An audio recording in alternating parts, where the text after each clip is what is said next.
There's a wonderful voice sitting on the other side of the microphone here this morning, and you've probably guessed who it is. We better do the intro. It's time now for the latest news on what's hot and what's not in the world of technology with Mathew Dickerson on Tech Talk.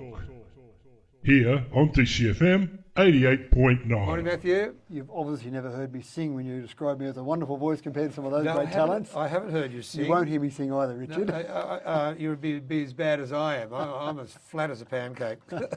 I dream of being as flat as a pancake. Moving away from that, moving right on to coffee. Yes. Nespresso, the new Nespresso coffee machine. Now, does that mean my current Nespresso coffee machine is redundant? Well, obviously, technology makes things redundant as quickly as possible. So, yes, it does. Oh. But more importantly, for Nespresso, they're trying to stop people going out there with all the counterfeit or all the knockoff pods. Because the market for Nespresso is not selling the machines. The market for Nespresso is in selling the pods. That's where the profit is. Well, I mean, I can buy pods, not only Nespresso pods, but I can buy pods, knockoff pods. Absolutely, that's the problem. Most of them are revolting.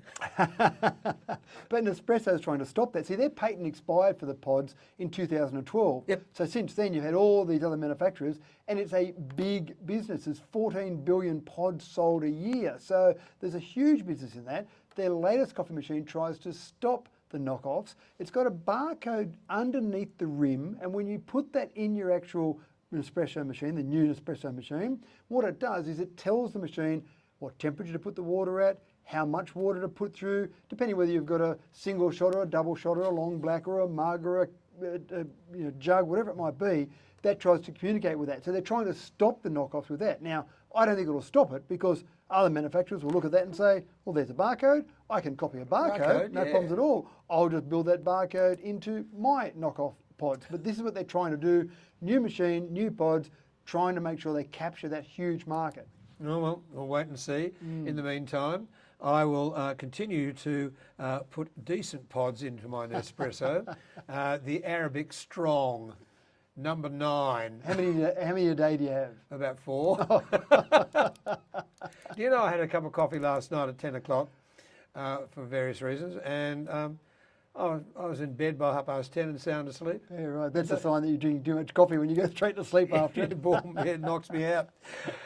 Bicycles and water sport. We have now got an electric bike or something or other that travels on water. Yeah. I mean, it's got to have floats, surely. It's got something like that. It's almost electric bikes and water sports outside by the look of the wind and the rain at the moment out there. Just started. That's right. But so I love bicycles and I don't mind water sports. Combining the two sounds great. Now, I remember as a kid, we went over to Canberra as a school excursion, Lake Burley Griffin. You got those big old tractor things that you sat around and you pedalled your heart out and you travelled along, I don't know, half a kilometre an hour, some You got pathetic nowhere speed. fast. These things, though, it's a New Zealand invention. It's got hydrofoils on this water bike. So just like the America's Cup yachts, I find them incredible. They get up to a bit of speed. Next thing you know, they pop up, the hull pops up, and it's just on the hydrofoil underneath. That's what this bike does. When you start pedaling, and it has got an electric motor on there as well, 460-watt motor, so it's got a bit of extra power from that. It's got a propeller and hydrofoils, 2 hydrofoils, one at the back, one at the front. And when you start pedaling fast enough, it pops you up out of the water and you go along this hydrofoil. A cruise speed is about 12 kilometres an hour. You get a bit energetic, you can get up to 22 kilometres an hour on this thing, just pedaling away, which sounds incredible, but very little resistance. When you pop up out of the water, you haven't got this big hull you've got to get through the water. You've just got these 2 little hydrofoils sitting in the water. It sounds like a great little invention. I hope that they come. I really like that idea, actually. And I was thinking about it this morning and thinking, bopping along, say, the Macquarie River. I was thinking exactly that. Burrendong Dam, Macquarie River, imagine that. So I've seen images or watched videos of them out in the ocean going through a bit of swell, not through big waves as such, but the water we've got out in the dam or on the river handle that absolutely easily. So I reckon that's a great little invention. You never get a 6-footer at the dam. No, not too many. Now, this one really, really concerns me. Braking on cars. Now, we've got hydraulics, we've got drums, we've got the anti-lock systems, we've got all sorts of things in my car. I've got a radar at the front. And if a car in front of me gets too close, it automatically brakes and it rips your neck off. It's very sudden. You're not expecting it, obviously. No, you're not expecting it. When it's done it twice to me, actually. And it's decided, the radar's decided that car's too close, you're going to hit it, bang. Yep. And anyway, but this is electric. Electric brakes. This is Brembo, who are famous in brakes around the world. And you're right. Yeah. We've seen so many developments. Anti-lock braking systems, obviously the biggest development we've seen in the last 30 or 40 years in braking. And you think, well, they're pretty advanced. They've got some fantastic technology built into brakes now, but this is a different concept. This is taking away the whole hydraulic system. So all the hydraulics that we've used for so long, and you see in the movies when they cut the brake line and see the hydraulic fluid come out, this is now going to electric braking individually on each wheel. And the idea here is you've got some artificial intelligence and you can actually adjust the braking power to give you the maximum braking power at each wheel depending on the surface and whether it is locking up that individual wheel. This is the latest development from Brembo, probably 3 years away from being in cars yet, but they believe this is where we'll travel. Now, of course, the first thing you think of is electronics. They sometimes fail. Sure, hydraulics sometimes fail as well, but electronics sometimes fail. They've got 2 control units per brake, so per wheel, 2 control units and 2 separate sets of wiring, just like a plane has 2 separate sets of control systems. So they've got that as well for each individual wheel. So if something goes wrong with one control unit or one set of wiring, you've got a backup system there to take control of that for you. But the idea here is that you really can control each individual wheel, the braking. So it really is like anti-lock braking system on absolute steroids to give you the best possible braking power.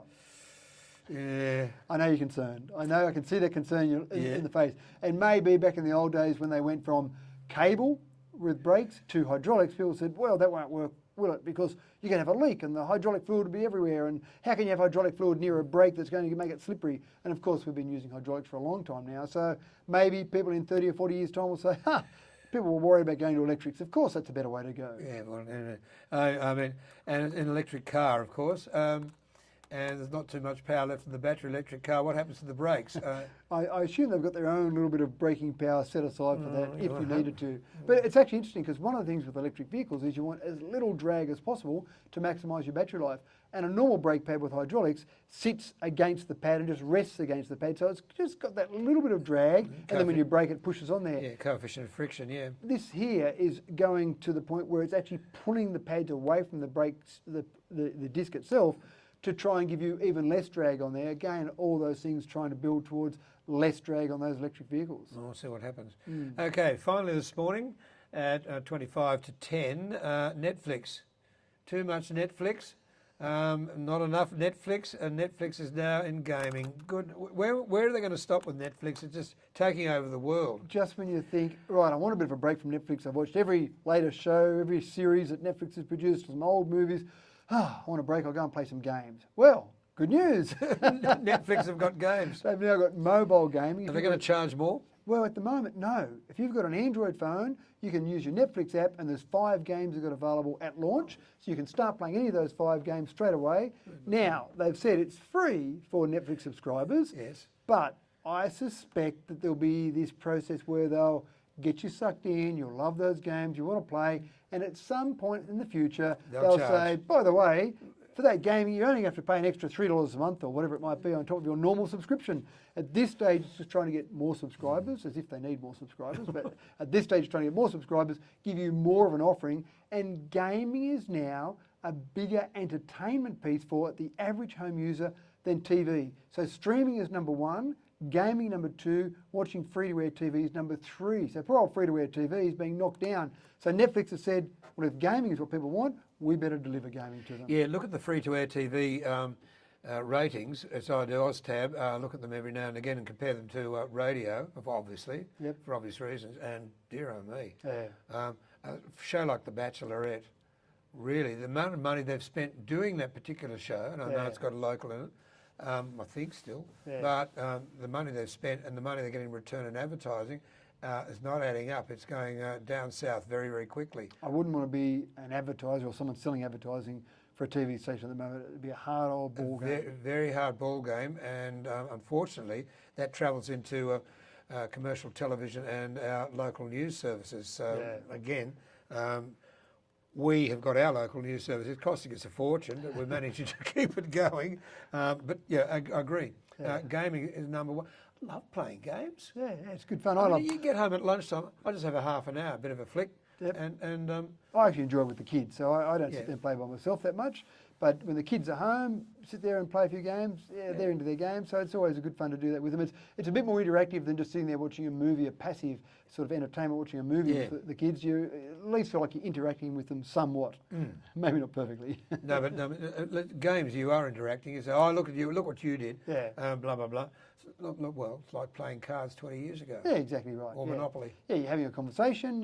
You're doing something while there's another activity there. Yep. Matthew, always good talking with you. Thank you, Richard. We'll see you next week for Tech Talk and more interesting things. And I'm going to ponder on electric brakes. Think about that one. Yeah, we're going to really think about that one. DCFM.